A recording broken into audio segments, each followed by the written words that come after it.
तेरी उंगली पकड़ के चला, ममता के आंचल में पला। माँ, ओ मेरी माँ, मैं तेरा लाडला। सुप्रभातम सभी को। चलिए आज हम शुरू करते हैं कारक विभक्ति परिचय। देखते हैं कारक किसे कहते हैं। वाक्ये क्रियायाः साक्षात् अन्वयः येन पदेन अर्थात शब्देन सह भवति तत्पदम कारकम भवति। अर्थात वाक्य में क्रिया का सीधा संबंध अन्वय करते समय जिस शब्द के साथ हो वह शब्द कारक शब्द होता है।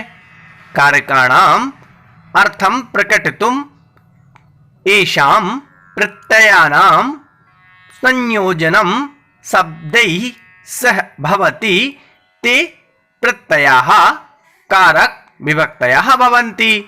अर्थात कारकों का जो अर्थ प्रकट करने के लिए जिन प्रत्ययों को शब्दों के अंत में लगाया जाता है वह कारक विभक्ति होती हैं। चलिए देखते हैं। जैसे हे छात्राः, यहाँ पर हे लिखना ये लोग भूल गए हैं।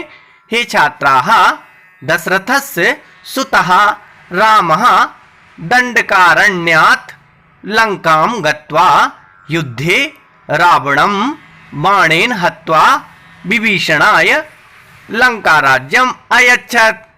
यहाँ पर दशरथ का षष्ठी विभक्ति है। यहाँ पर सुतः और रामः शब्द में करता है, क्योंकि सुतः अर्थात पुत्र, रामः मतलब भी पुत्र है। राम मतलब दशरथ के जो पुत्र राम हैं वह दंडकारण्यात मतलब दंडक नामक एक अरण्य है। अरण्य मतलब होता है जंगल या वन।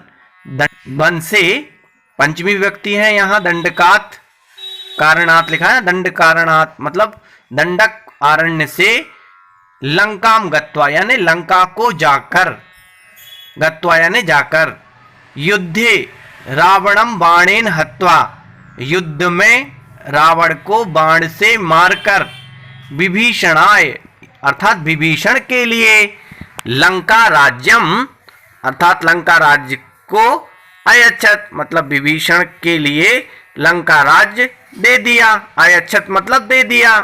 ये तो अब इनको हम क्रम से देख लेते हैं। जैसे एक नंबर सुतः और रामः जो शब्द है वह शब्द कर्ता शब्द कहलाएगा और इसमें प्रथमा विभक्ति होगी बच्चों।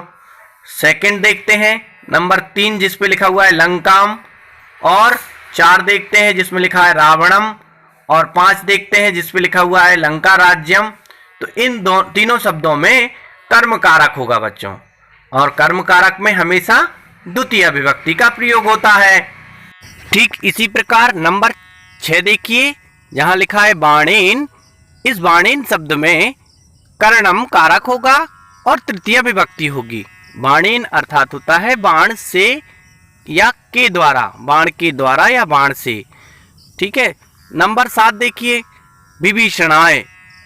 विभीषणाय जो शब्द है बच्चों इसमें संप्रदानम कारक होगा और विभक्ति होगी चतुर्थी। जहाँ संप्रदान कारक होता है वहाँ पर चतुर्थी विभक्ति होती है। और इसी प्रकार नंबर 8 लिखा है दंडकारण्यात मतलब दंडक नामक अरण्य से। तो से जब अलग होने अर्थ में आता है वहाँ पर अपादानम कारक का नाम होगा और पंचमी विभक्ति होती है। जहाँ अपादान कारक होगा वहाँ पंचमी विभक्ति होती है। जिस किसी शब्द से अलग होने अर्थ में होता है वहाँ पंचमी विभक्ति होती है। नंबर 9 देखिए युद्धे अर्थात युद्ध में।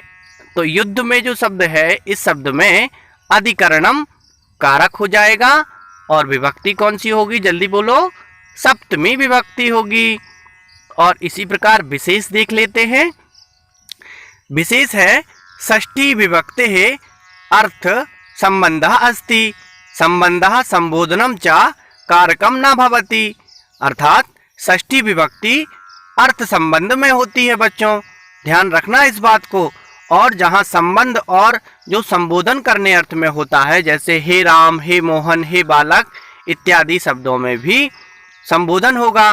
तो वहाँ जहाँ संबोधन होता है वहाँ पर कारक नहीं होता। तो चलिए देखते हैं।